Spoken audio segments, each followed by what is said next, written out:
আজ প্রচুর ফুটবল খেলতে ইচ্ছে করছে, এই কথা আমাদের গ্রামের গ্রুপে ছোট ভাই ইমরান বলেছে। যেই কথা সেই কাজ, চলে গেলাম ফুটবল মাঠে ফুটবল খেলতে। হ্যালো ফুটবল প্রেমী কিচিরমিচির ভাই বোনেরা, সকলে কেমন আছো? আজকের নতুন ব্লগে আমি সানের হাত থেকে আছি।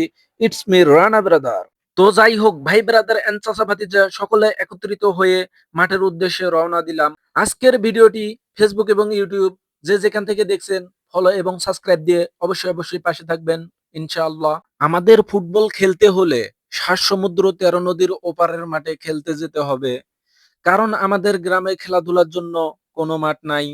ভাবতেছি একটা মাঠের জন্য আন্দোলন করাই যায়, কারণ এদেশের রাজনৈতিক দলের নেতাকর্মী এবং ছাত্রছাত্রীদের শিশুর সমস্যা হইলেই তারা আন্দোলন শুরু করে দেয়।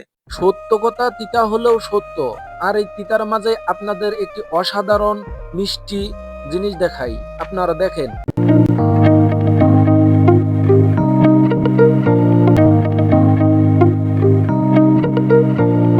আকাশটা সত্যি অসাধারণ ছিল।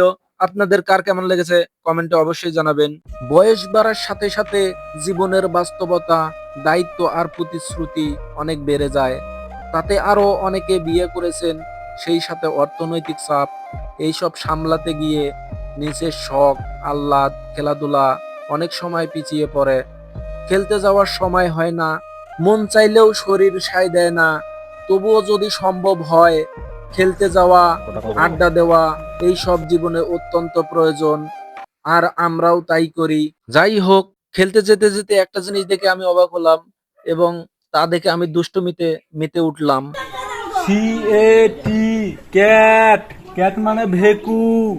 এই হলো পার্বতীপুর সরকারি প্রাথমিক বিদ্যালয়ের মাঠ, যেখানে আমরা ৭ সমুদ্র ১৩ নদী পার হয়ে মাঝে মধ্যেই খেলতে আসি। রেডি, খেলা শুরু হবে এখন।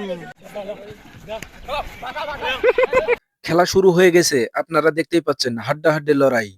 তো আমরা সবাই এসে এখানে দুই দলে বিভক্ত হই এবং দুই দলে সমান সমান প্লেয়ার রাখি, যেন হাড্ডাহাড্ডি খেলা হয়। আর হয়েছেও তাই। যাই হোক, খেলাধুলা মানুষের শরীর ও মনের বিকাশে গুরুত্বপূর্ণ ভূমিকা রাখে। এটি শুধু বিনোদনের জন্যই নয়, বরং শারীরিক ফিটনেস, দলবদ্ধভাবে কাজ করার অভ্যাসও গড়ে তোলে। যাই হোক, খেলাধুলা জীবনে অত্যন্ত প্রয়োজন, এর আগেই বলছি, কারণ এর ফলে শরীর, মন ও মস্তিষ্ক সবসময় ফুরফুরে থাকে। পুরো ম্যাচে রাগ নেই, ক্ষোভ নেই, ছিল শুধু আনন্দ আর ভালোবাসা। আল্লাহর কাছে একটাই চাওয়া, এই ভালোবাসা সব সময় যেন অটুট থাকে। এই কামনা করে আজকের ভিডিওটি এখানে শেষ করছি। সবাই ভালো থাকবেন, সুস্থ থাকবেন। আল্লাহ হাফেজ। আসসালামু আলাইকুম রহমতুল্লাহি ওয়া বারাকাতুহু।